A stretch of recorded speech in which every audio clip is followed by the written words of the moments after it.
This is wicking for the Blotto single coil RTA, and these are the tools used for the desired effect.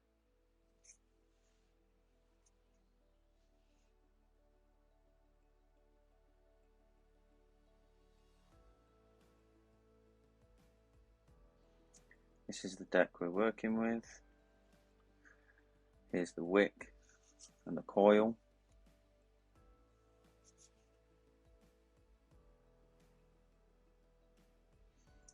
Now at the minute I am taking the coil and I am bending the legs so that they go backwards on themselves. Reason being because of the way the coil's been wrapped, it won't slot straight into the holes as it is. For whatever reason, the bogan decided to do it that way when putting in the coil holes.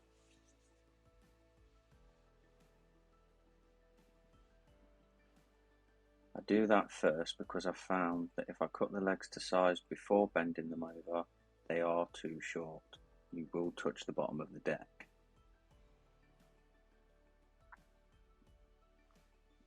Using the tool provided, cut to length once you've folded over your coils.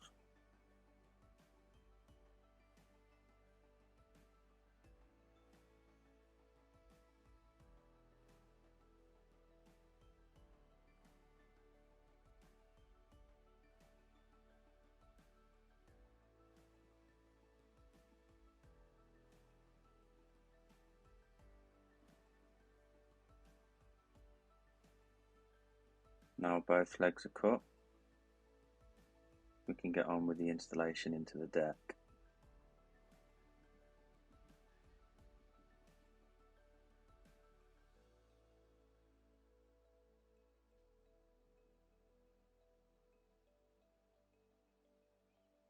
Sometimes it will slot straight in, sometimes you have to fiddle about with it, but make sure you push all the way down to the bottom of the post hole. Apply pressure to the coil to make sure it fits in snug.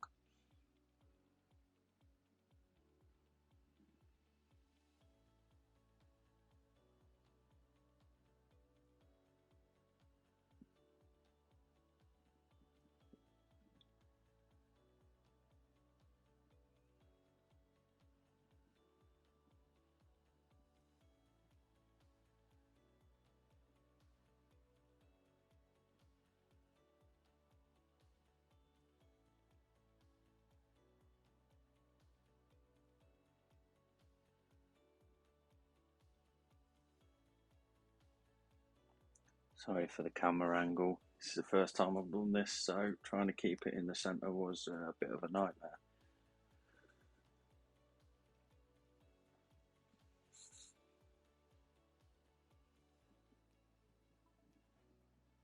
I was trying to get the camera to focus on the coil for you so you could see, but it didn't want to play ball.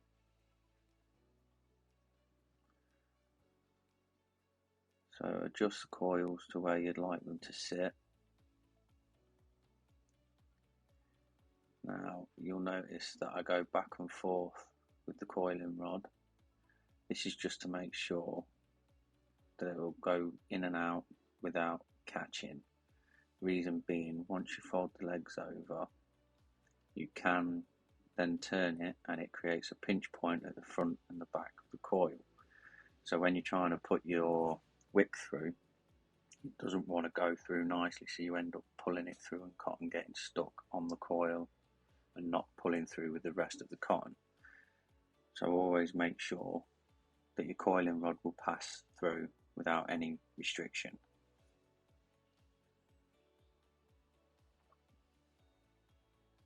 Start pulsing at 25. This is a 0.2 coil, not a 0.1 coil, but once it's been pulsed, it will get to the resistance.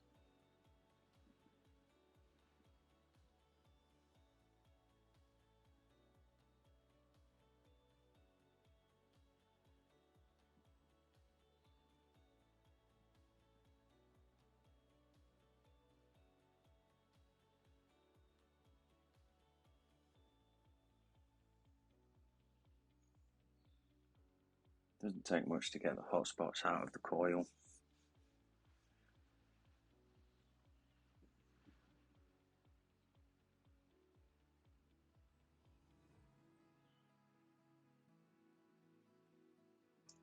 Also, just a note, the legs where they join the coil, you'll see from either side where it touches you can create hot spots. So just be wary of this. If you do see them, make sure you strum along that part and it should remove the hot spots.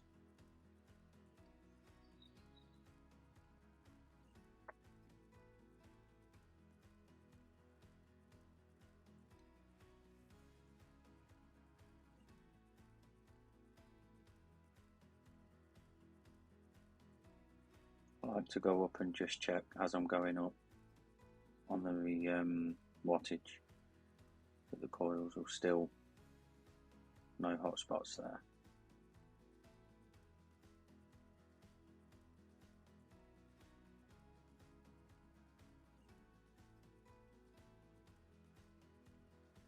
As you can see, there's a few. This light strum soon clears them out.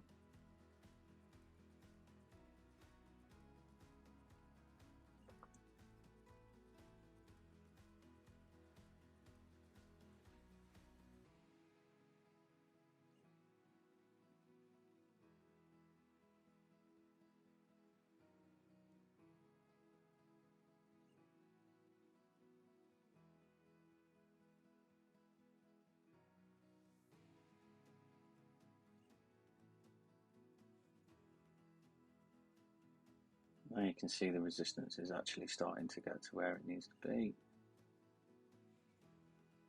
0.21, 40 watts. Make sure there's no more hot spots. Glowing in to out.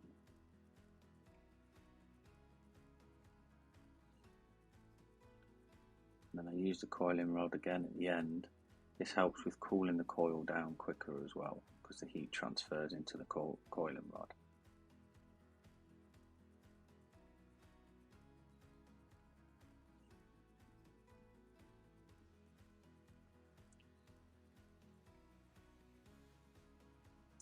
Now this is cotton candy. Cotton, you want to grab a good chunk. Don't be stingy with it. I love using this stuff, especially with dessert flavours.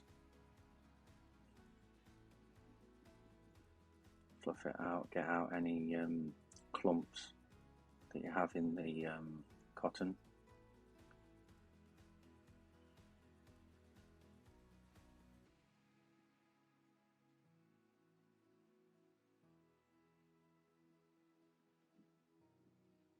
Ready for wicking.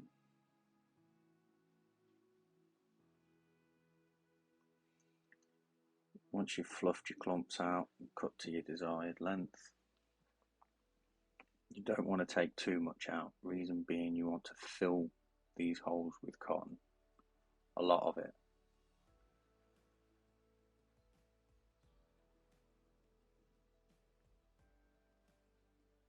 As you can see, it only just fits into the hole. Now this cotton is pretty forgiving. It's very fluffed up, so it will wick accordingly. You won't have to worry about dry spots. It's not the same as some of the other cottons. It is really good for allowing it to come through, and it's quite forgiving.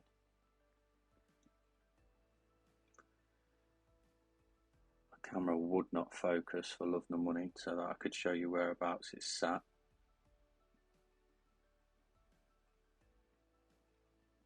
As I come out, you can see it's just slightly poking through the bottom.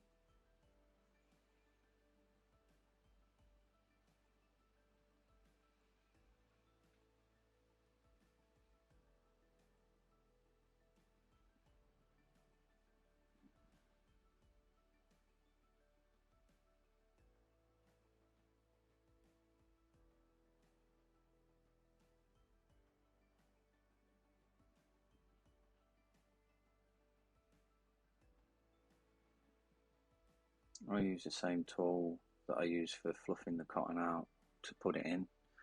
Some people just use the screwdrivers, some people use the ceramic tweezers, whichever your preference is, as long as you can get it in there.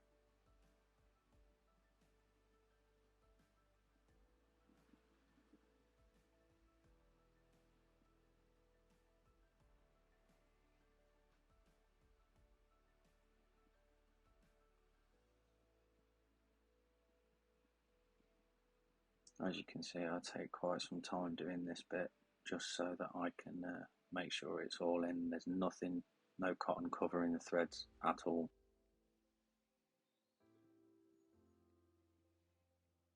Now the cotton's all in, I pull out my favourite dark star juice.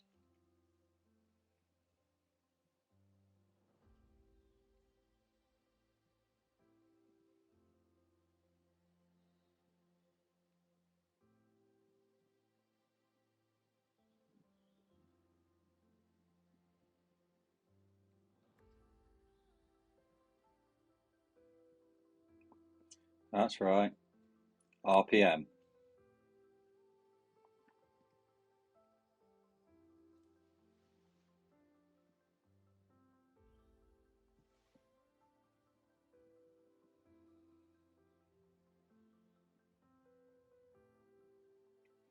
This bit's pretty self-explanatory.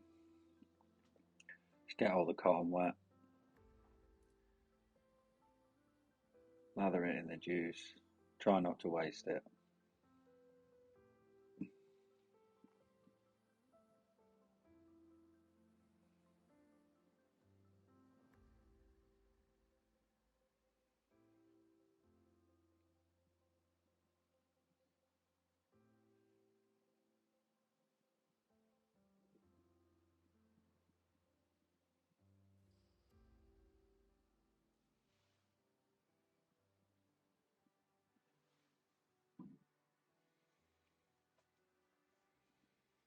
Give it a couple of burns.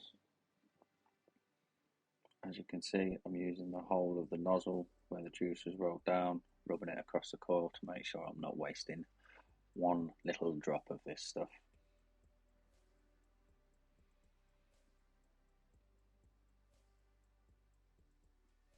And then I go and knock it over on the table.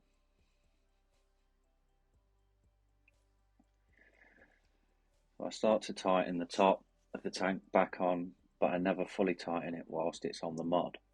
Reason being, if you can tighten it down onto the mod, you can make it so that it feels like it's super glued to the mod when you try and unscrew it from the mod later on down the line. So always finish tightening it in my hands so it's just past the point of resistance. Now I'm just about to show you the O-ring in the top. You need to remove this O-ring. Reason being, when you fill up and tighten the top cap back down, it creates pressure inside the tank for some reason. After 2 or 3 fills, you'll find that it will leak juice out of all of the air holes at the bottom. But you do need to put this O-ring back in if you need to do anything with the coils whilst the tank is full of juice. So you put the O-ring back in, tighten the top on, unscrew and undo the tank. Reason being, if you don't put the O-ring back in, you'll find that all your juice is emptied out onto your table, which is a waste of good juice. Hope you like this tutorial, hope it's helped you. I was on the Odin 100 with the Blotto single coil, 0.2, 45 watts. Cheers.